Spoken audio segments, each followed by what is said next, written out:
Bible ఆధునిక శాస్త్రాలను అధిగమించినదని నిరూపిస్తూ క్రీస్తును, బైబిల్ను తప్పుడుగా మాట్లాడుతున్న వారిని సవాల్ చేసి, వాదించి, ఓడించి, ప్రపంచ మేధావులారా ఖబర్దార్ అంటూ సింహగర్జన చేస్తున్న Jayashali, Jayashali, Jayashali.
Bible open university India international వారు సమర్పించు జన్మకైతే హిస్టరీ, చావుకైతే మిస్టరీ, జన్మకైతే హిజ్ స్టోరీ, చావుకైతే మిస్ స్టోరీ, అఖిల భారత సంచలనాత్మక క్రైస్తవ మహాసభలు, నకిలీ, భయం, మోసం, మృత్యువు, ఈ నలుగురి రహస్యమే నలుగుల సారాంశం. తేదీలు 2006 మే 24 నుండి 28 వరకు. స్థలం సాగర తరంగాలు, ఆర్కే బీచ్, విశాఖపట్నం. ప్రతి సాయంకాలం 6 గంటలకు. ముఖ్య ప్రసంగికులు ప్రపంచ అగ్రరాజ్యాధినేతల ప్రశంసలు అందుకున్న one and only international challenging dynamic speaker Jayashali P D Sundar Rao గారు ప్రసంగిస్తారు. అద్భుత దృశ్యాలను వెండి తెరలపై తిలకించండి.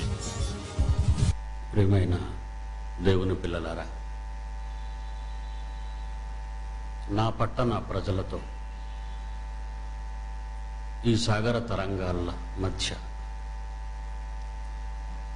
దేవుని గురించిన మహాజ్ఞానాన్ని ఆలోచించటానికి ఆయన ఇచ్చిన మంచి అవకాశానికి చాలా సంతోషపడుతున్నాను.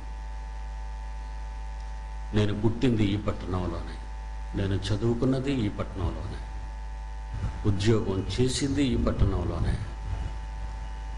ప్రపంచానికి ఈ విప్లవ శంఖాన్ని పూరించటం ఈ పట్టణంలోనే.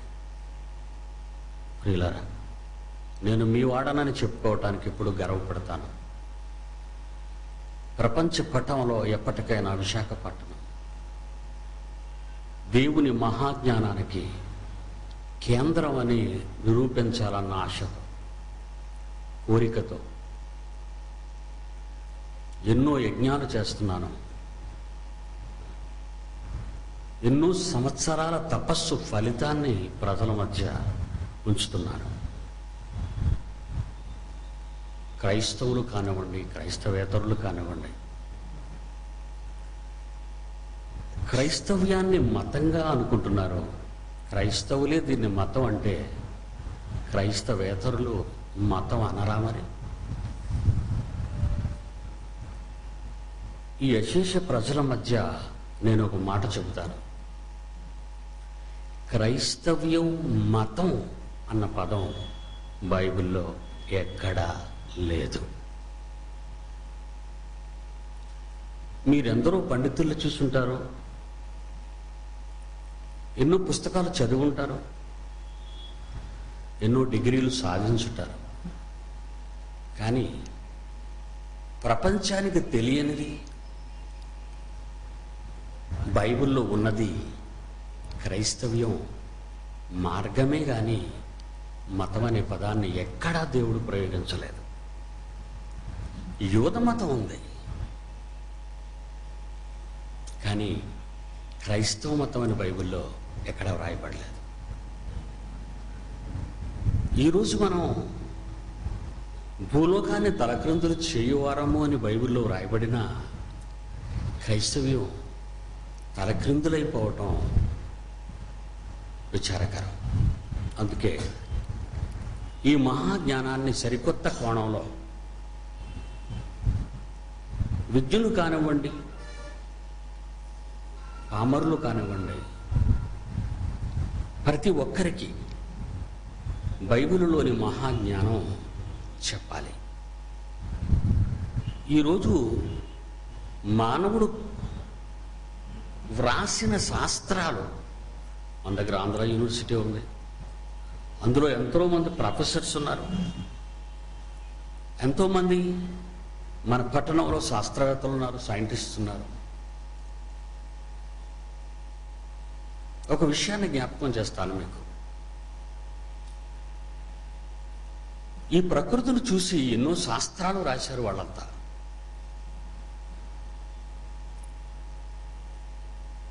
ఐన్స్టీన్ కానివ్వండి, అరిస్టాటిల్ కానివ్వండి, కోపర్నికస్ కానివ్వండి, గెలీలియో కానివ్వండి, ఎవరు రాసినా ప్రకృతిని చూసి శాస్త్రాలు రాశారు. వారి శాస్త్రాలే మన వారి పాఠ్యాంశాలు. టాక్సికాలజీ అన్నాడు, విష విజ్ఞాన శాస్త్రం. ఫోటోబయాలజీ కాంతి జీవశాస్త్రం. అగ్రోస్ట్రాలజీ గడ్డి ఉత్పత్తి పరిశోధనకు శాస్త్రం. ఎకాలజీ పర్యావరణం. కాంకాలజీ శంకు. జియాలజీ భూవిజ్ఞానం. ఆర్నిథాలజీ పక్షులు. కాస్మాలజీ విశ్వం. మార్పాలజీ జీవస్వరూపం. ఫిజియాలజీ శరీర ధర్మశాస్త్రం. జెరంటాలజీ వృద్ధాప్యాన్ని గురించిన ఎన్నెన్నో శాస్త్రాలు రాశారు. ఏటోనండి, క్రైస్తవ సభలు అనగానే హల్లెలూయలు, గొడవలు, అల్లర్లు ఉంటాయని చాలామంది అనుకుంటారండి. నా సభలో విజ్ఞానమే తప్ప అల్లరి ఉండదండి. అజ్ఞానంగా అల్లరి వేయవలసిన అవసరత లేదు. యూనివర్సిటీలో ప్రతి క్లాసులో ప్రొఫెసరు పిల్లలతో అల్లరి చేస్తే వచ్చే పాఠాలా, గొడవలా? చెప్పండి. పాఠాలు నిశ్శబ్దమైన వాతావరణంలో ప్రొఫెసర్ గారు చెప్పిన ఆ చక్కని భాషా శైలిలో ఎన్నో ఎగ్జాంపుల్స్తో స్టూడెంట్స్కి విజ్ఞానాన్ని నేర్పించాలి. బైబిల్ అంతకంటే గొప్పదంటాను నేను. ఎందుకంటే ఈ ప్రకృతిని చూసి శాస్త్రవేత్తలు శాస్త్రాలు రాశారు. కానీ ఈ ప్రకృతికి పుట్టినీళ్ళు ఎవరంటారు? ఈ ప్రకృతికి పుట్టినీళ్ళు ఎవరంటారు? దేవుడు అంటారండి మీరు నన్ను అనుకుంటున్నారేమో. నేను అంత బలత్కారంగా ఒప్పించేసంత అసమర్థుడిని కాదండి. క్రైస్తవ్యం మతాన్ని నమ్ముకుండే ఈరోజు విదేశాల నుండి ఎంతో డబ్బు దిగుమతి అవుతుందండి భారతదేశానికి. మీ అందరికీ తెలుసు. చాలామంది అనుకోవచ్చు సుందరరావు గారు కూడా అమెరికా నుంచి కానీ, జర్మనీ నుంచి కానీ, ఆస్ట్రేలియా నుంచి కానీ డబ్బులు వస్తున్నాయని. విదేశీయులను అడుక్కున్నంత దౌర్భాగ్యుణ్ణి కాదండి. సింహాన్ని నేను. ఎవడికి తల దించను, ఎవడి పైసాకి కక్కుర్తి పడను.